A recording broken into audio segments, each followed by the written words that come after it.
I've been a filmmaker for about 15, 20 years. I've never made anything that was about my life, where I'm from, the neighborhood I grew up in. And so when I read Terrell's piece, I just saw so much of myself in it.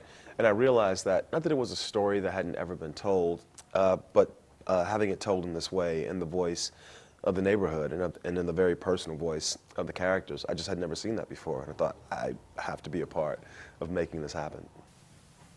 How does it feel to be in the middle of the whole Oscar so white discussion at the moment? It's interesting, man. I looked at the nominations yesterday. I'm traveling so much right now. I kind of like, I'm not grounded, because I'm always on planes in this city and that city, meeting all these different cultures. And what I thought about it was, it's really interesting to see how diverse the group is this year. I feel like I work in an industry, a film industry, that's not as homogenous as it sometimes seems when we get to the end of award season. So I was really glad to see that this year the nominees, I think, reflect the industry that I work in and the world that I live in. Can you reflect on your part on making that change? Yeah, I mean, when I made this film, I never expected to end up, in the award season discussion. It wasn't about that. I'm very process oriented.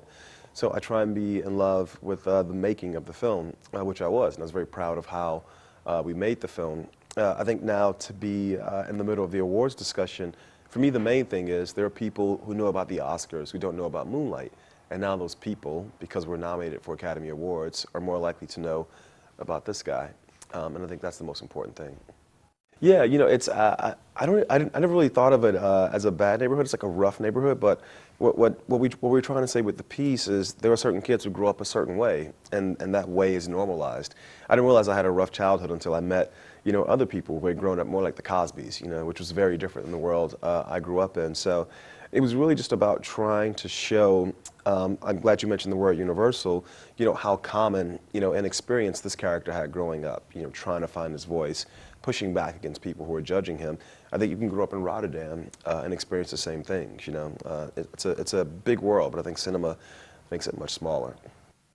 I do think so, yeah. This movie came out in the U.S., I think 3 weeks before the election, and then it's continued to be out for 8 weeks after the election.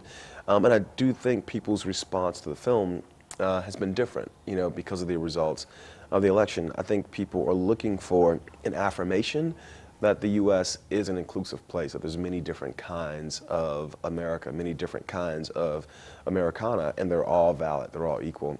And I think because our character is a character you don't see very often in cinema at the focus of a story, I think people look at the film as something to celebrate, because this guy's just as American as a kid who grows up in Beverly Hills. Yeah, it was. I think, in American society, the way race functions in our everyday lives is very different than it did in 1960 and 1950. And so I'm glad that people do mention that race is an element of the film, because it's not an overt, it's not an obvious element in the film. There's hardly any white people in this movie, and yet there are these systems at play that I think conspire to take the character through the journey that he goes through, the hardships he goes through. And so it is an element, but I think you're right, it was purposely not on the surface. Well, no, I wanted to get away from it, but not as a response to anything. Growing up, I just didn't know any white people. And so the first white friend I had was my freshman roommate in college when I was 19 years old. I just lived in a world that was exclusively black. And so this character lives in a world that is exclusively black. When I think about Oscar So White, I don't know if you guys follow the NFL here in Holland, but in the NFL, the football league, for the longest time, there were no black coaches. Many, many black players, no black coaches. And so they created this thing called the Rooney Rule, because they found out when they were coaching vacancies, people weren't interviewing black candidates. They were just going and grabbing white coaches. So they said, we're not going to force you to hire a black coach, but we are going to force you to interview a black coach, at least one black coach. And so, of course, 10 years later now, there are many black coaches in the NFL. I think of Oscar So White as the same way. I think for the longest time, just like you said earlier, someone sees a synopsis of this film, oh, it's about a black boy growing up poor with a mom addicted to drugs. There's nothing in that movie for me. I'm not going to watch it. I think because of Oscar So White, I think the mandate has been written, okay, I don't have to vote for this, but at the very least, I have to watch it.